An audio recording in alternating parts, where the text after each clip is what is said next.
കൂട്ടുകാരെ, കേരള ശാസ്ത്ര സാഹിത്യ പരിഷത്ത് പ്രസാദനം ചെയ്ത കുരുന്നില എന്ന സമാഹാരത്തിലെ ഗ്രാ ഗ്രാ എന്ന കഥയാണ് ഞാൻ ഇന്ന് പറയുന്നത്. പാൻസ് ഒറ്റയ്ക്ക് അഴയിൽ കിടന്നു കരയുകയായിരുന്നു. അപ്പോഴാണ് അതുവഴി ഒരു കടുവ വന്നത്. ഗ്രാ ഗ്രാ കടുവ ഉച്ചയുണ്ടാക്കി. പാൻസിന്റെ കരച്ചിൽ നിന്നതേ ഇല്ല. കടുവ ഒരു അപ്പം ഇട്ട് കൊടുത്തു നോക്കി.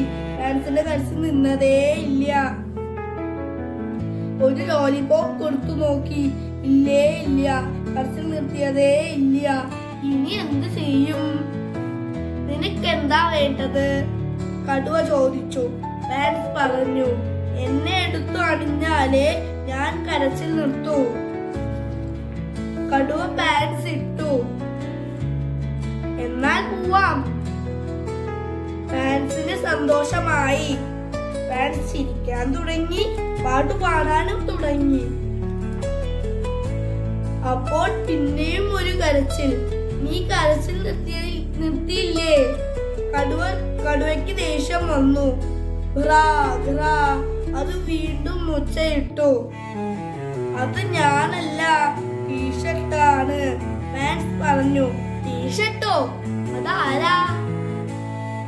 പാൻസ് ചൂണ്ടിക്കാണിച്ചു കൊടുത്തു. ഒരു അഴയിൽ ഒറ്റയ്ക്ക് ആടി തൂങ്ങി ഒരു ടീഷർട്ട് കരയുന്നു. എന്നെയും കൂടി ഇടൂ. ശല്യമായല്ലോ. കടുവ ടീഷർട്ട് അണിഞ്ഞു. കടുവ വീണ്ടും നടത്തം തുടങ്ങി. നടത്തത്തിനിടയിൽ ടീഷർട്ടും പാൻസും പാട്ടുപാടാൻ തുടങ്ങി. മിണ്ടാതിരി. ഗ്രാ ഗ്രാ കടുവ മിണ്ടാതിരി കടുവ പറഞ്ഞു. അപ്പോൾ വീണ്ടും ഒരു കരച്ചിൽ. എല്ലാവരും നോക്കി, എല്ലായിടത്തും നോക്കി. ആരുടെയാണ് ഈ കരച്ചിൽ? അതാ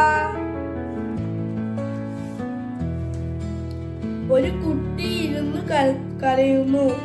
എന്തു പറ്റി? കടുവ ചോദിച്ചു. എന്റെ പാൻസ് കാണാനില്ല, എന്റെ ടീഷർട്ട് കാണാനില്ല. കുട്ടി കരച്ചിലോട് കരച്ചിൽ. കടുവ പാൻസ് ഊരി.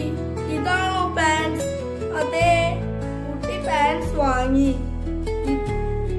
ഇതാണോ ടീഷർട്ട്? കടുവ ടീഷർട്ട് ഊരി.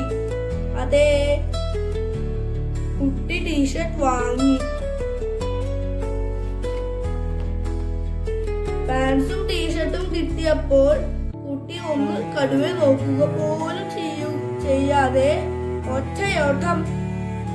പാവം കടുവ. അതിനൊന്നും മിണ്ടാൻ കൂടി കഴിഞ്ഞില്ല. അപ്പോൾ ടീഷർട്ടും പാൻസും ഒരു കരച്ചിൽ കേട്ടു. അവൻ കാതോർത്തു. ആരുടെയാണ് ഈ കരച്ചിൽ? നല്ല പരിചയമുണ്ട്. പക്ഷേ മനസ്സിലാവുന്നില്ല. കുട്ടി പറഞ്ഞു, ഞാൻ ഈ കരച്ചിൽ കേട്ടിട്ടും കൂടിയില്ല. നിങ്ങൾക്കറിയാമോ ആരുടെയാണ് ഈ കരച്ചിൽ?